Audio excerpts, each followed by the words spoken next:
First अछि millets कहले कोन होछि सेकंड अछि मिलेट्स केते प्रकार थर्ड अछि भारत रे मिलेट्स केउ उत्पादन होछि फोर्थ अछि ओडिसा रे मिलेट्स केउ उत्पादन होछि फिफ्थ अछि भारत रे केते परिमाण मिलेट्स उत्पादन होछि सिक्स्थ अछि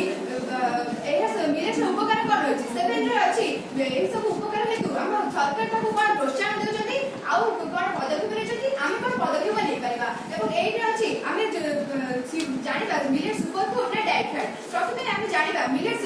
कहले कोन होछि तो मिलेट्स कहले छोट छोट दाना सब शस्य को बुझाई ए साधारणतः नाइजीरिया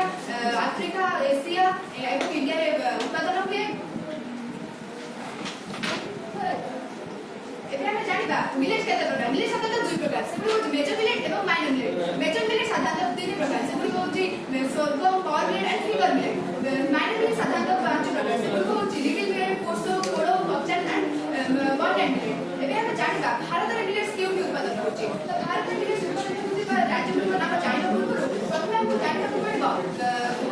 मिलेट्स आजिकार शस्य मिलेट्स बहुत पुरातन कालर शस्य एहा प्राय 5000 बीसी रे चाइना रे आरंभ होइतिला एवं भारत रे प्राय 300 बीसी का आज को प्राय 23 वर्ष पूर्वे कर्नाटक रो बेलाइट रे आरंभ होइतिला मनुष्य एहा शताब्दी धरि खाइ आसुछि एहा एते पुरातन होइतिले मध्य आज एहा बहुत उपकार रहछि कारण एहा बहुत शास्त्रजनित और परिवेश जनित उपकार रहछि एबे हम जानिबा मिलेट्स भारत वर्ष के सब राज्य उत्पादन होछि तो मिलेट्स भारत वर्ष उत्पादन होतबा राज्य गुलिक नाम उत्तराखंड उत्तर प्रदेश हरियाणा राजस्थान गुजरात मध्य प्रदेश महाराष्ट्र कर्नाटक तमिलनाडु आंध्र प्रदेश एही सब राज्य मिलेट्स उत्पादन होछि वर्तमान हम जानिबा ओडिसा के सब जिल्ला रे मिलेट्स उत्पादन होछि तो ओडिसा रे मिलेट्स उत्पादन होतबा जिल्ला गुलिक नाम होछि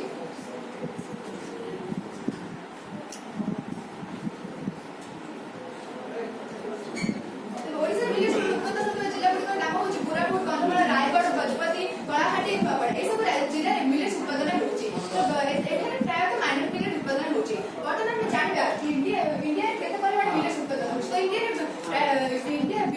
मिलेट्स उत्पादन रे भारत प्रथम स्थान अधिकार करिछि 2022 मसिया रे इंडिया रे 17.6 मिलियन मेट्रिक टन मिलेट्स उत्पादन होइतिला भारत रे समुदाय मिलेट्स विश्व समुदाय मिलेट्स उत्पादन भारत रे 90% मिलेट्स उत्पादन होछि वर्तमान हम जानिबा मिलेट्स उपकार कोन होछि तो मिलेट्स साधारणतः दुई प्रकार बेनिफिट अछि सेटा कोटे हला फास्ट हला हेल्थ बेनिफिट और सेकंड हला इन्फॉर्मेटिव बेनिफिट एमे भी जानिबा मिलेट्स हेल्थ बेनिफिट कोन होछि तो मिलेट्स एमे कोन अछि जहा अन्य कोनोसी खाद्य नै काहे कि मिलेट्स के गुरुत्व दे अछि कोन अछि मिलेट्स तो millets protein vitamin B minerals gluten free low glycemic index high dietary fibre अबे एमे आमे भी जानिबा मिलेट्स प्रोटीन थिबा हेतु हमर को कल्याण होछि एवं समाज का देशर को कल्याण होछि तो मिलेट्स प्रोटीन थिबा हेतु हमर खाना को बहुत मिलेट्स अधिक प्रोटीन युक्त एते अधिक प्रोटीन अछि एवं हम महिला एवं शिशुमान परिवेश होतबा न्यूट्रिशन डेफिशिएंसी प्रोटीन थिबा न्यूट्रिशन सिक्युरिटी ताकू दूरीभूत करिଥାଏ एवं न्यूट्रिशन डेफिशिएंसी न्यूट्रिशन सिक्युरिटी दूरीभूत करिबारे अग्रणी भूमिका ग्रहण करिଥାଏ एबे हम जानिबा समाज और देशर कोन कल्याण होछि तो समाज और देश रे शिशुमान परिलक्षित होतबा वेस्टिंग जर अर्थ होछि हाइट अनुसार वेट कम और स्टंटिंग जर अर्थ होछि वयस अनुसार हाइट कम एई सब दूरीभूत होइଥାଏ एवं वर्तमान हम जानिबा मिनरल्स एमे कोन अछि वर्तमान जानिबा विटामिन बी रे कोन अछि जहा हमर कल्याण होछि एवं समाज और देश रे कल्याण होछि तो विटामिन बी साधारणतः गर्भवती महिला मानकर अधिक दरकार हुए सेमान पाखरे देखा जातबा विटामिन बी डेफिशिएंसी बा विटामिन बी नियंत्रण दूरीभूत होइଥାଏ जहा पर सुस्थ शिशु जन्म नै पारिଥାଏ एबे हम जानिबा समाज और देश रो कल्याण होछि समाज और देश रे देखा जातबा मातृ मृत्यु हार और शिशु मृत्यु हार कमी पाइबो जहा पर ह्यूमन डेवलपमेंट इंडेक्स रे भारत रैंक उन्नत होई पाइबो वर्तमान हम जानिबा मिनरल्स एमे कोन अछि जहां हमर कल्याण होछि एवं समाज और देश रो कल्याण होछि तो मिनरल्स बहुत पोषक तत्व अछि सब iron zinc phosphorus potassium calcium magnesium iodine इत्यादि अछि तो मिनरल्स आयरन थिबा हेतु हमर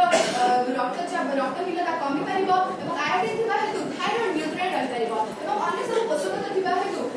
रक्तचाप नियंत्रण रहि पारिबो तो ए सब नियंत्रण रहिले एवं बा कमिले तो मनुष्य सुस्थ रहि पारिबो मनुष्य सुस्थ रहिले तार शिक्षा एवं कौशल अर्जन करबार क्षमता बढ़िबो मनुष्य शिक्षा कौशल अर्जन करबार क्षमता बढ़िले तार से जॉब करि पारिबो दारिद्रता बा भोग कमिबो जहा फल समाज जीवन शैली रे परिवर्तन घटिबो और मानव जीवन शैली मान उन्नत हेबो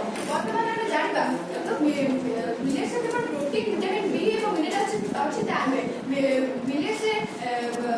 ମିଲେଟ୍ସରେ ଏକ ତନ୍ତୁଯୁକ୍ତ ଖାଦ୍ୟ ମଧ୍ୟ ଗ୍ଲୁଟେନ୍ ଫ୍ରି ଲୋ ଗ୍ଲାଇକେମିକ୍ ଇଣ୍ଡେକ୍ସ ହାଇ ଡେଟେରୀ ଫାଇବର ଏଗୁଡ଼ିକ ମିଲେଟ୍ରେ ଥିବା ହେତୁ ଡାଇବେଟିସ୍ ନିୟନ୍ତ୍ରଣରେ ରହିଥାଏ ଏବଂ ଆପଣମାନେ ଜାଣିଥିବେ ଭାରତକୁ diabetes capital of the world କୁହାଯାଏ। ଯଦି ଆମେ